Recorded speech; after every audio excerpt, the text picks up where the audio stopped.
govori vam vaša diva. Davno to bijaše, pričalo se da sam najljepša u Rami. Danas moja ljepota živi u vama, sestrice moje i kršna braćo.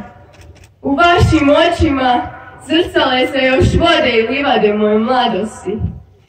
Dišem s vama miris vrana, čujem vašu pjesmu, čas prkosnu, čas tužnu.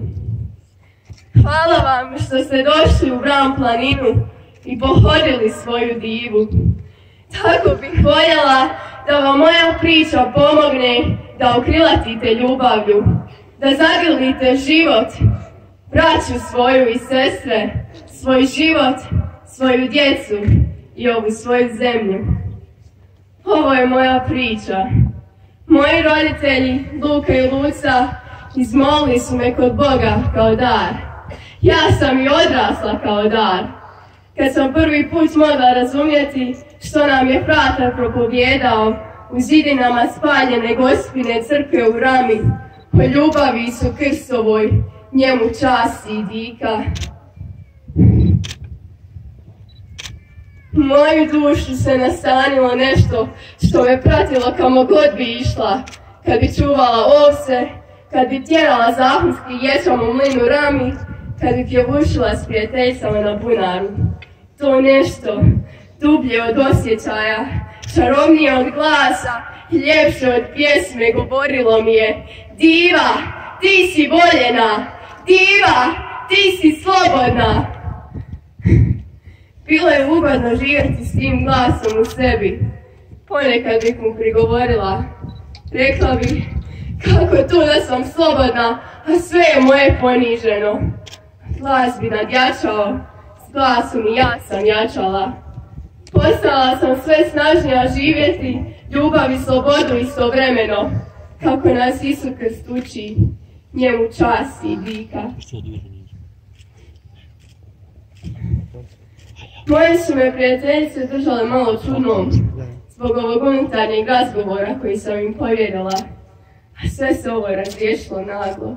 Susrela sam zlo u liku Tahirbega. On me ubio jer sam cvala cvijetom koji nije mogao gledati živa. A pričat ću vam kako se zbilo.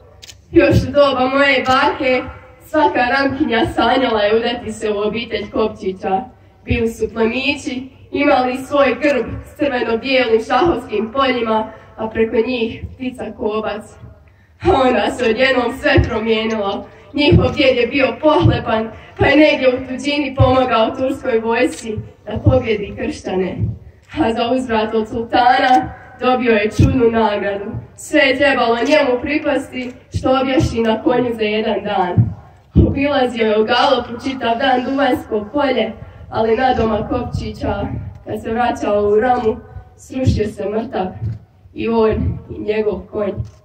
Svi kršćani su se čudili i tugovali, jer se ova plemićka obitelj zbog imetka i sile odrekla svoje duše, udaljila od Isu Krsta, njemu čast i dika. A njihov brat Matija, koji je u ime obitelji trgovao s Dubrovčanima, kad je čuo da su mu braća pogazila Isu Krstovo ime, njemu čast i dika. Umro je od tuge u Dubrovniku. Eno mu i danas groba u klaustru male braće u Dubrovniku. Tako je moj ubojica rastao u blizini pogažene ljepote, u strahu od pitanja i s prezirom prema sjećanju. A mogao kao naš kum Aslanaga iz Varvare, koji me kao svoje dijete pazio i čuvao, na drugi način pročitati Isu Krstovu poruku, njemu čast i dika. Da je svatko voljen, da je ljubav jača od svačije smrti i da sve što ljubav rađa postaje dio neba. No, moj ubojica je stid zamijenio bahatošću, pokajanje novim zlima i radost u vladanju mrtvim stvarima. A ja sam bila živa i lijepa, ja sam napunila Ramu radošću. Ali on je htio nešto što ja nisam i kad me ubio, ništa nije dotakao od onoga što ja jesam. Ležim stoljećima u Vran planini, slobodan nedodirljivom slobodom, i ljubavlju što preporađa. Eto, to je moja priča, draga moja braćo i sestrice. Moja priča miriše dušu moga naroda, a zna je i nebo. Jer kako bijaš onda, tako i sada i navik vridi. Zlo u mraku ima oči, a na svjetlu oslijepi.